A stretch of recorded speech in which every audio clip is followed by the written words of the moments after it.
Que Dieu vous bénisse dès là où vous êtes. May God bless you wherever you are.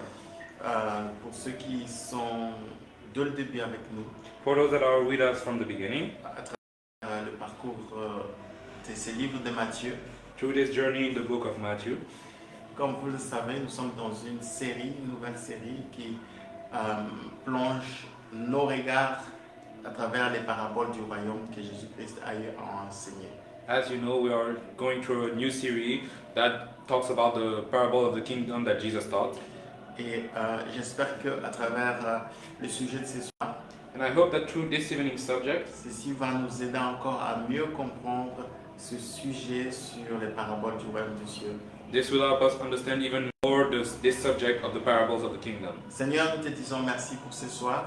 Lord, we say thank you for this evening. Nous te sommes reconnaissants pour tout ce que tu fais pour nous. We are grateful for everything you do for us. C'est toi, Seigneur, qui nous donne la vie, les mouvements et l'être. You gave us life, movement, and being, Et sans toi, nous sommes rien. and without you, we are nothing.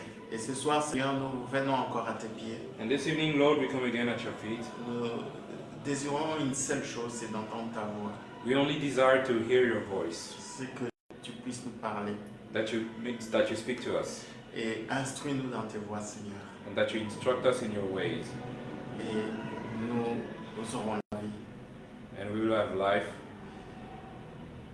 Bénis mon frère, ma soeur, Bless my brother and sister, peu importe la situation, la circonstance dans laquelle il se retrouve ou elle se retrouve. whatever the circumstance they're in, Que ta parole, Seigneur, rencontre, Seigneur, le besoin de chacun ce soir. may your word meet the need of everyone this evening. Au nom de Jésus. In the name of Jesus, Amen. Amen. Alors, je vais juste essayer un peu de rappeler ce que nous avions vu jusque-là. So I'll try to resume what we saw until now. Nous sommes encore préoccupés avec la première parabole, So we are still with the first parable, qui est la parabole du semeur et de la sémence. which is the parable of the sower and the seed. Et cette parabole est une parabole qui, à mon avis, Jésus-Christ a jugé cet enseignement comme une ouverture des mystères du royaume de Dieu. And I'm sure Jesus Christ has decided for this parable to be an opening for the mystery of the kingdom of heaven. C'est la parabole que Matthieu va présenter en premier. It is a parable that Matthew will present first. Lorsqu'il va commencer à parler des paraboles que Jésus-Christ a eu à enseigner, à instruire. As he starts speaking about the parable that Jesus Christ taught to the people. Et nous avions vu que la sémence n'est rien d'autre que l'évangile du royaume, ou la parole du royaume. And we saw that the seed is the gospel of the kingdom, the word of the kingdom. Et les semeurs, qui n'est rien d'autre que Jésus-Christ lui-même, And the sower is Jesus Christ himself. c'est lui qui est venu de la part du Père pour s'aimer la parole du royaume sur la terre. He that came from the Father to sow the seed upon the earth. Et la terre est le champ. And the ground is the field. La terre, le sol sur lequel tombe la sémence. The earth is the ground, the field upon which the seed falls. Et cette terre n'est pas seulement de manière générale symbolisant le monde qui a eu le privilège de recevoir le Messie, les semeurs, Jésus-Christ avec l'évangile du royaume. And that ground is not only symbolic for the word that received Jesus Christ and its word, Mais de manière particulière, les différents terrains ou les différents sols sur lesquels cette sémence va tomber nous parlent des différents cœurs ou dispositions du cœur au moment où nous sommes exposés à la parole de Dieu. Nous sommes exposés à la sémence qui est la sémence incorruptible de l'Évangile. but more specifically, the different ground that we see here represent the different hearts and availability that receive the word. Et comme nous avons vu, la première sémence va tomber sur un terrain qui était appelé le long du chemin. And so as we saw, the first part of the seed will fall upon a ground that we call the side of the road. Et nous avions vu l'explication de cette catégorie de personnes qui reçoivent la parole de Dieu le long du chemin. And so we saw the definition of that category of people that receive the word of God along the road. Ça veut dire tout simplement que ce sont des personnes qui, lorsque la parole de Dieu est annoncée, l'ennemi vient et fait tout pour voler cette parole, permettre à ce que cette parole ne puisse pas accomplir la mission pour laquelle elle a été envoyée. So we see that those people are people that receive the word, but then the enemy comes and steals the word from them so that the word cannot accomplish what it was sent for. Et le diable n'est pas content And the devil is not happy. lorsque nous écoutons la parole du royaume. When we listen to the word of the kingdom, Il va se rassurer à ce que nous ne puissions pas la comprendre. he will assure himself, he will make sure that we cannot understand it. S'il ne peut pas t'empêcher d'écouter la parole de Dieu, il va essayer de pouvoir amener la confusion, d'embrouiller l'esprit et le cœur de plusieurs pour qu'ils ne comprennent pas, qu'ils ne saisissent pas la portée. If he cannot stop you from hearing the word, he will do everything to stop you from understanding it. Combien de personnes écoutent sermon après sermon, prédication après prédication, enseignement après enseignement, sans que leur vie change, sans que il y ait des différences dans leurs circonstances ou dans leur situation. How many people listen to preaching and teaching, and yet there is no change, there is no difference in their life circumstances? Parce que l'ennemi est tellement actif et parfois même c'est à cause de notre propre négligence ou de nous-mêmes qui donnons accès à l'ennemi pour qu'il puisse voler cette sémence, nous dérober des bienfaits et de l'impact de cette parole du royaume. Because the enemy is so active in trying to steal the word from us. And sometimes we even give him access to steal the word from us. Et comment est-ce qu'il vole? C'est lorsque il amène la confusion dans l'esprit de beaucoup et qu'il amène ce côté où nous n'arrivons pas à cerner, à comprendre ce que Dieu veut nous dire à travers la parole qui nous est annoncée. And how does he steal it? By bringing confusion into the spirit of many and making it so that we cannot understand what God has wanted to tell us. Ensuite, nous avions vu qu'il y avait un deuxième terrain sur lequel la sémence est tombée. Then we saw that there is a second ground upon which the seed fell. C'était dans des endroits pierreux. It was on stony places. La sémence est tombée dans des endroits où se trouvaient beaucoup de pierres. The seed fell on places where there were many stones. Au point que lorsque la sémence a commencé à produire la vie, c'est-à-dire il y a eu germination et la plante commence à s'élever. Meaning that when the seed started to bring life, when it started to sprout, Le problème c'est que cette plante qui commence à pousser ne pouvait pas avoir des racines profondes, ne pouvait pas être solidement ancrée dans la terre, dans les sols. the problem here is that the seed could not take deep roots in the ground because of all the stones. Parce qu'il y avait beaucoup de pierres. There were many stones. Et du coup, avec la chaleur de la journée et du soleil, cette plante ne va pas tenir et faire long feu et va mourir. And then, with the heat of the sun, this seed will not last long and will dry up and die.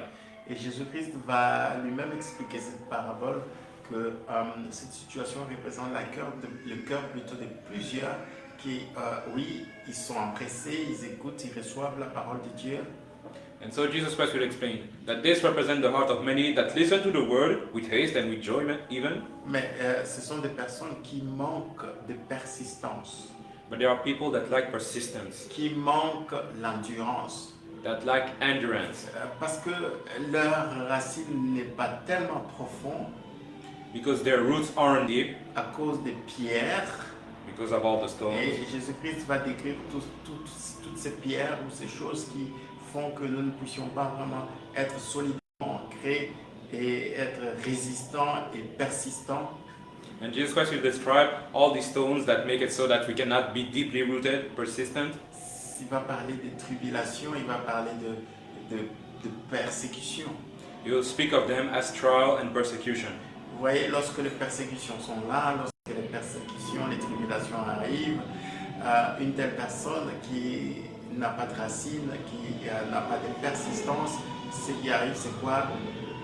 La chaleur du soleil prend le dessus et cette plante n'arrive pas à tenir et coupe et sèche, meurt.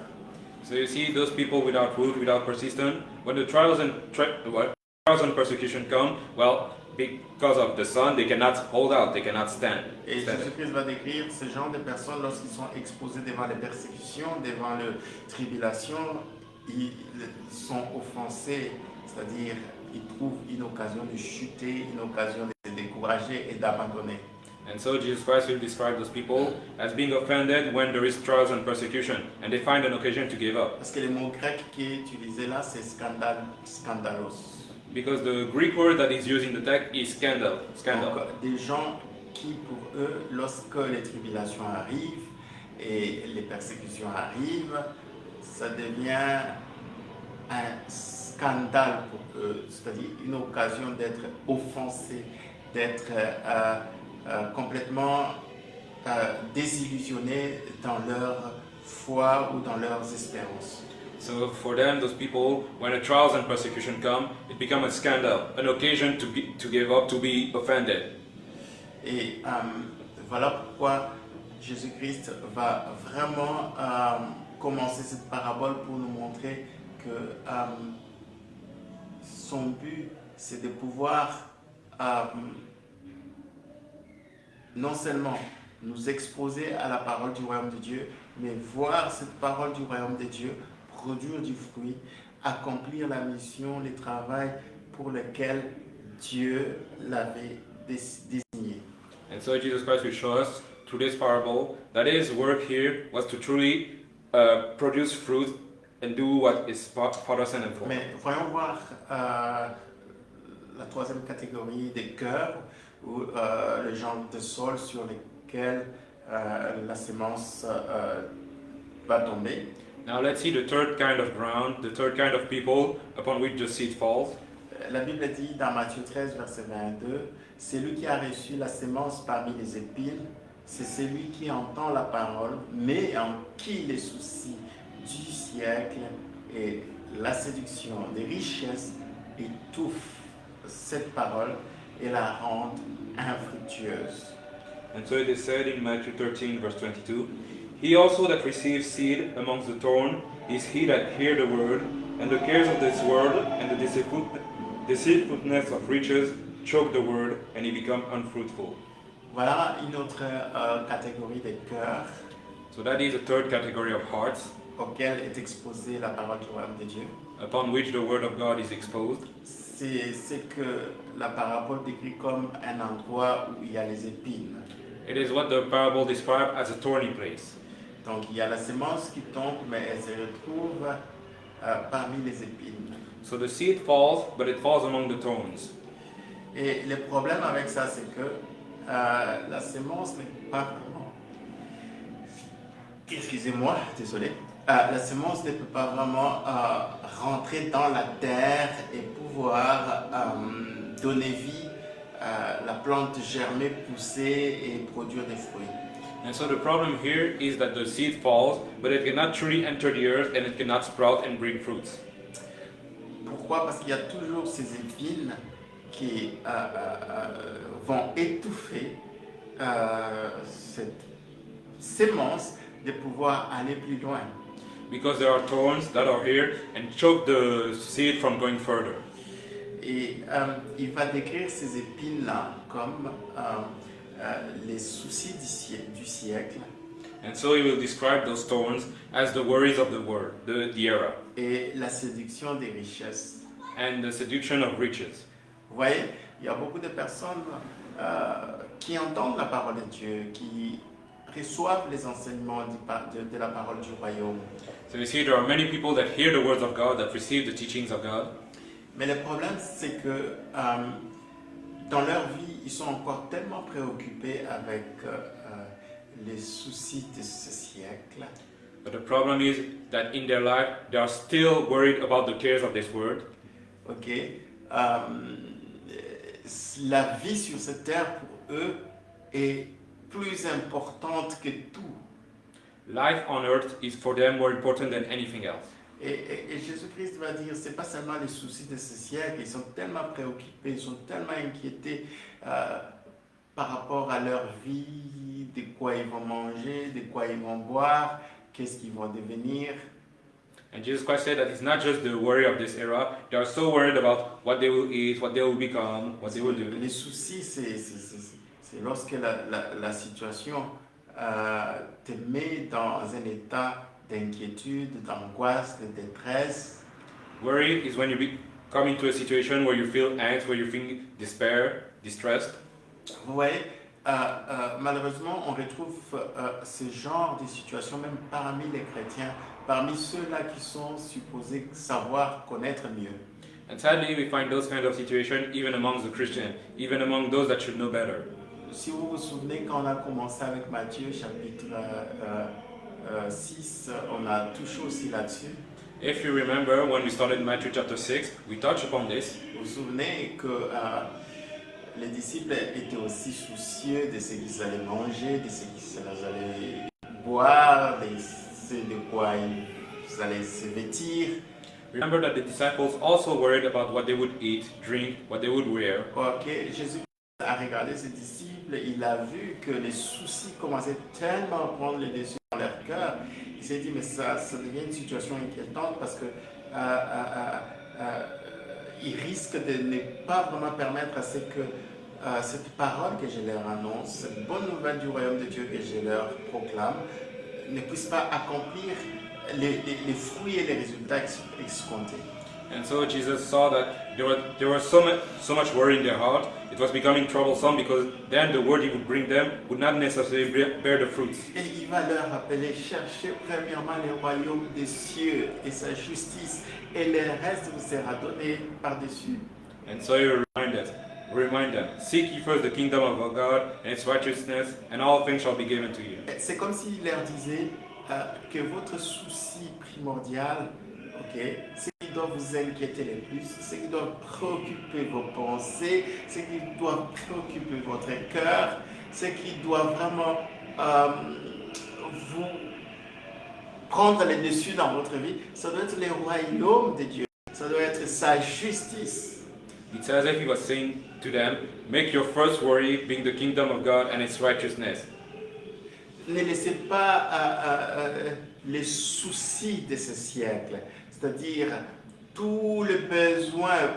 C'est vrai que ce sont des besoins parfois les primordiaux, fondamentaux, ce sont des choses légitimes.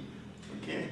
It was like you're saying, don't let all the worry of this era. And while it is true that some of them are fundamentals, yes, mais que ça ne prenne pas les dessus sur votre vie, que ça ne soit pas votre préoccupation majeure, votre préoccupation primordiale. but let it not take over your life. Let it not be your primal worry, your primal C'est pourquoi il motivation. va dire, cherchez premièrement, laissez le royaume de Dieu, la justice de Dieu être premièrement votre préoccupation. That is why you say, seek ye first. Let the kingdom of God be your first worry, your first motivation. C'est pas ce que vous allez être dans ce monde, ou ce que vous allez faire dans ce monde, ou ce que vous allez accomplir dans ce monde, mais plutôt les royaumes, les règnes de Dieu doit être ce qui préoccupe vos pensées, ce qui préoccupe votre cœur. C'est ça qui doit être en premier d'abord. Not what you will do or what you will be in this world, but first the kingdom of God. This should be the first thing in your heart. Oui, en tant qu'être humain vivant sur cette terre, on a besoin de manger, on a besoin de boire, on a besoin d'un logement, on a besoin de se vêtir. Yes, it is true. As living beings on this earth, we need to eat, drink, to clothe. Jésus-Christ va dire à ses disciples, écoutez, ce sont les païens qui cherchent ces choses. Ce sont les païens qui ont comme préoccupation première les soucis de ce siècle. But Jesus Christ, we say, it is the pagan who have as first worry the worries of this era. Mais vous, Votre Père qui est dans le ciel sait que vous avez besoin de manger, de boire, de vous vêtir, d'être sous un abri. But for you, your Father in heaven, know that you need to eat, drink, and have a place to stay. Regardez les oiseaux du ciel, ils ne sèment ni ne moissonnent, mais voilà, le Père Céleste les nourrit. Look, the birds of the sky, they do not sow, they do not harvest, but the Father still feeds them. Et pour amener les disciples à comprendre que ces choses-là peuvent devenir des épines qui vont empêcher à ce que la sémence de la parole, ou la sémence de la parole du royaume ne puisse accomplir ses desseins parfaits dans leur vie. And so he wanted the disciples to understand that those are thorns that stop the seed of the word to accomplish its goal in their lives. Jésus-Christ va dire, c'est pas seulement les soucis de ce siècle, mais c'est aussi la séduction des richesses. Jesus Christ will say it's not just the worry of this era, but also the deception of riches. Bien-aimés dans le Seigneur, combien d'enfants de Dieu sont passés à côté de grandes choses que Dieu voulait faire dans leur vie, des promesses de Dieu que Dieu a données. Ce sont des sémences des sémences de la parole du royaume de Dieu. My beloved, how many children of God missed the great things that God wanted to do in their life, the promises that God had for them? Parce que les choses de cette terre les ont amenés ou les ont séduits loin des fruits que Dieu voulait accomplir dans leur vie.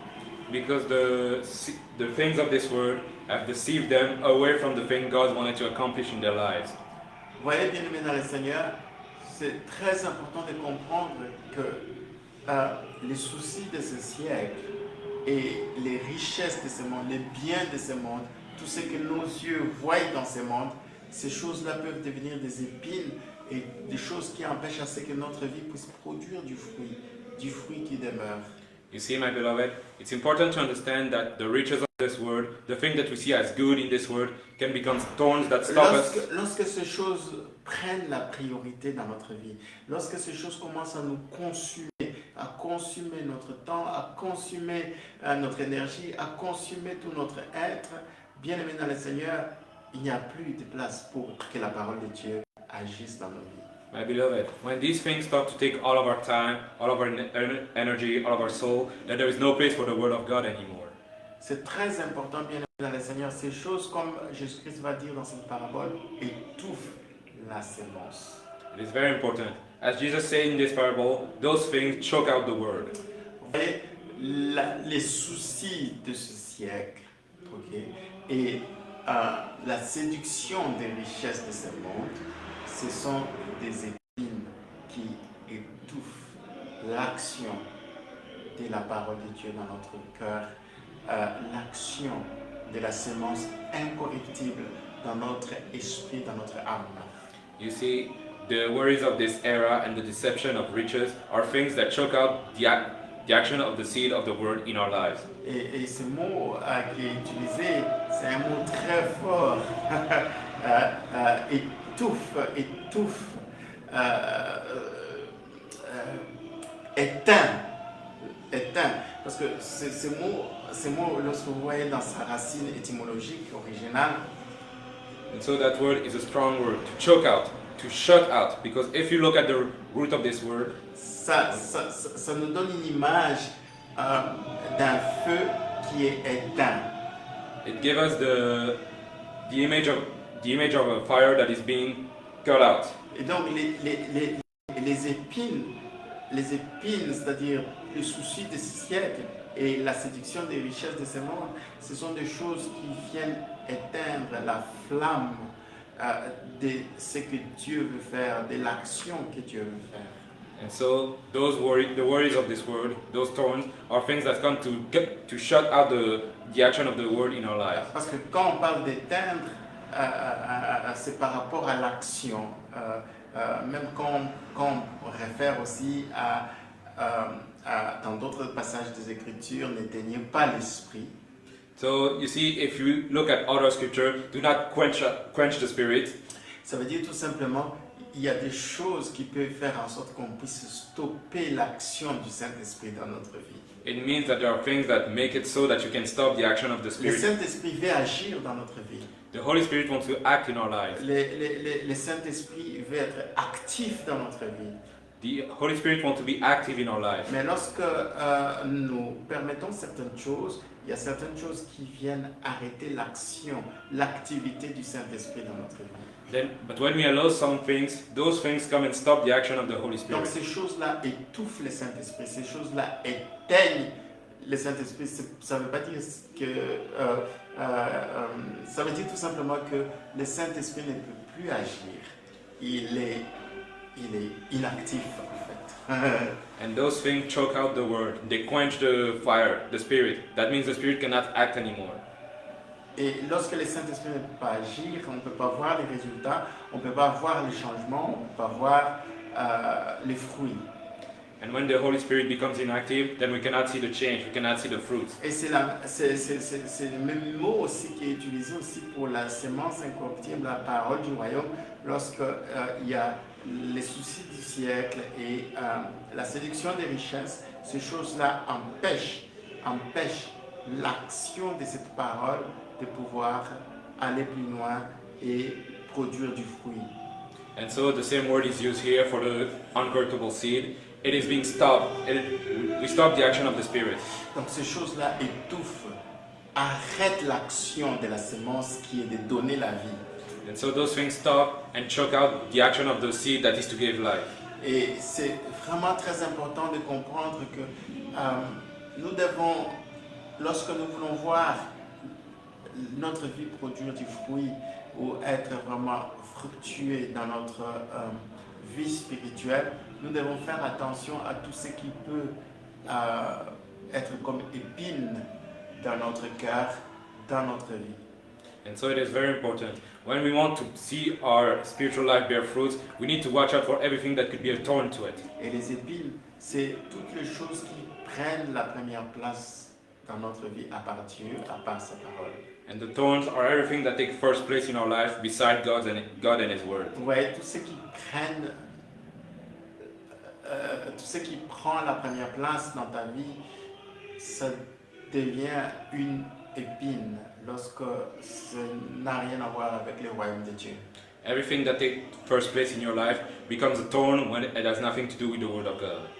Et c'est vraiment ces dangers-là que nous devrions comprendre en tant qu'enfants de Dieu, en tant que chrétiens qui désirons voir l'accomplissement des promesses de Dieu, c'est-à-dire voir la parole de Dieu produire la vie et la mission pour laquelle elle est libérée. And it's a danger we need to avoid as children of God that want to see the seed of life and it accomplishing its mission. Et donc, nous devons apprendre à nous affranchir de tout souci de ce siècle et à faire attention aux séductions des richesses, c'est-à-dire de tout ce que ce monde peut nous offrir. So we need to learn to set ourselves free from the worries of this era and any riches this world has to offer. C'est-à-dire, Christ, son royaume, sa justice doit être ce qui nous préoccupe le plus. Meaning that Christ, His kingdom and His righteousness should be the things that are our biggest worry. Ça doit être ton plus grand souci si je dois utiliser ton souci. It must be your biggest worry if we have to use the word worry. Alors, si parmi tes soucis ou tes inquiétudes, le royaume de Dieu n'est pas au top, sache que tu as beaucoup d'épines. If amongst your worry, the kingdom of God is not at first place, then you have many thorns. Laisse le royaume de Dieu, sa justice, être ton plus grand souci.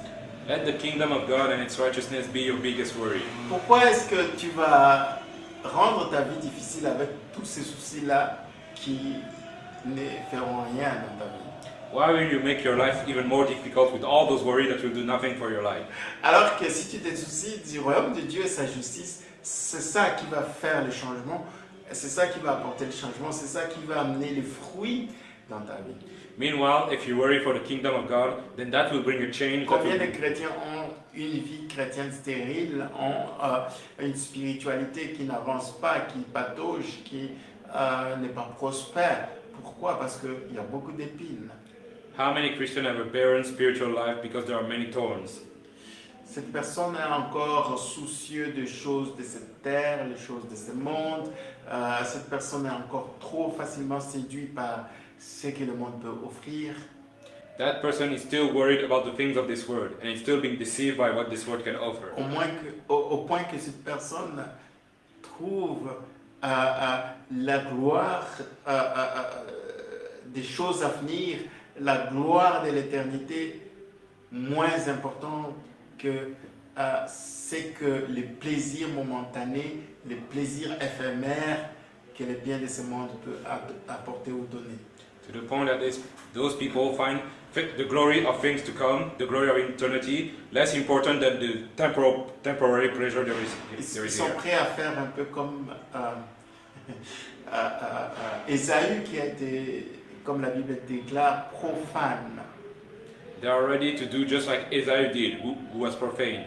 C'est-à-dire, il était prêt à vendre son droit d'aînesse. C'est-à-dire, il ne considérait pas l'importance du droit d'aînesse. C'était le cadet de ses soucis. Son plus grand souci, c'était son ventre, son estomac. Le besoin de remplir son estomac était plus criant, plus fort que le droit d'aînesse qui avait des bénédictions attachées.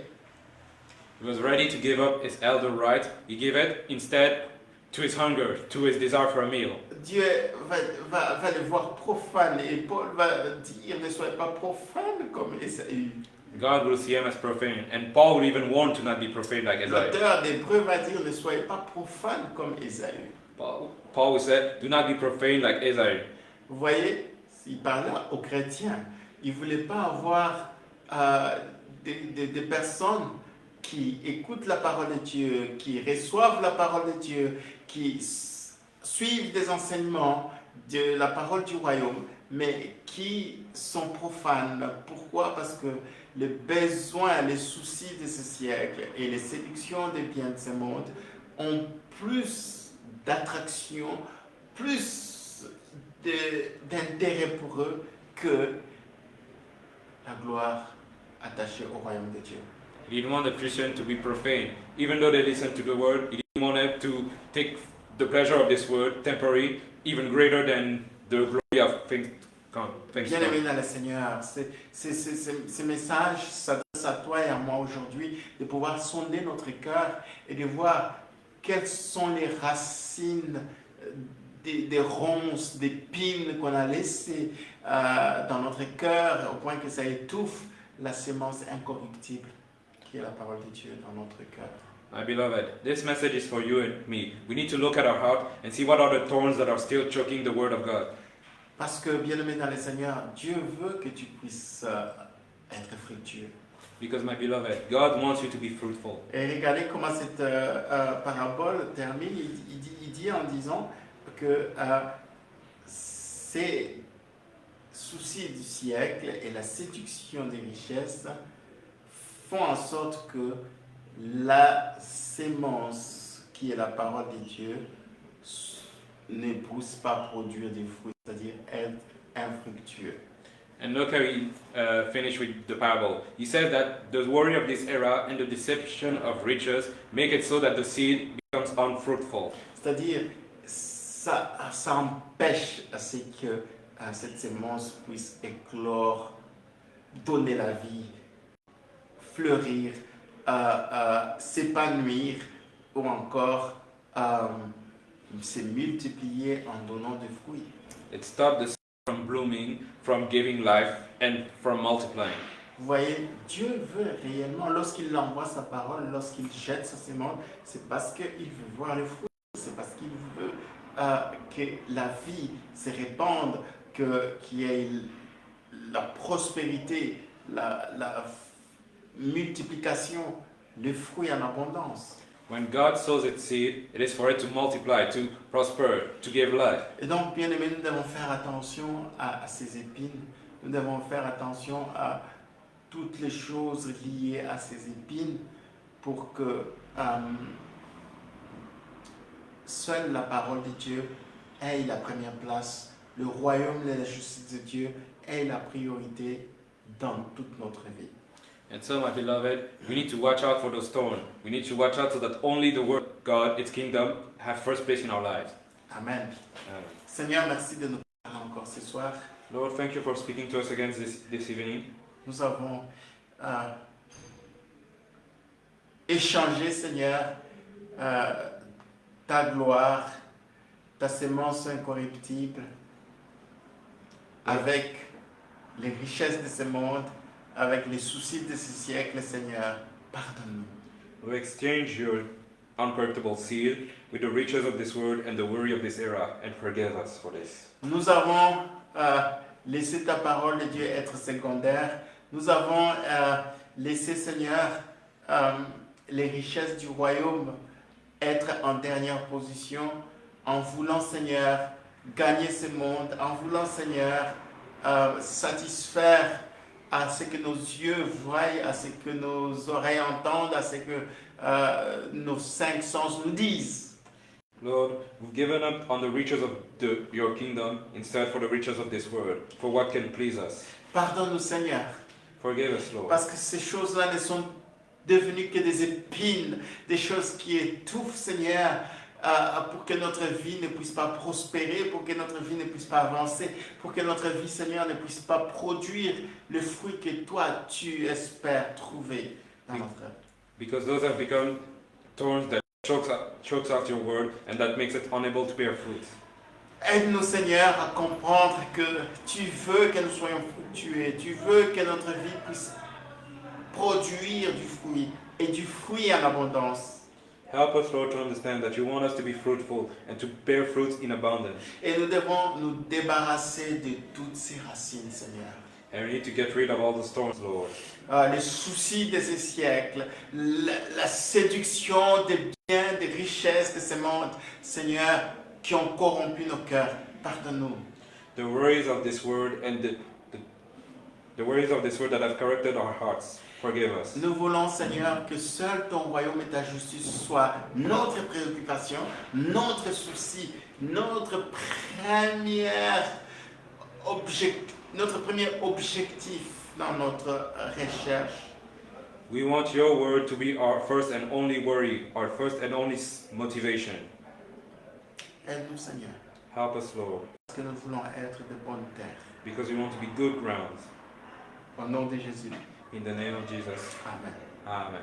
Alors, la semaine prochaine, nous allons voir la dernière partie où la sémence va tomber, sur quel genre de terre, quel genre de cœur est exposé à cette sémence-là. On va voir et développer et voir conclure cette parabole du semeur et de la sémence. So next week we'll see the fourth ground and we'll conclude on this parable of the sower and the seed. Que Dieu nous bénisse May God bless us all et à la semaine prochaine. and see you all next Wednesday.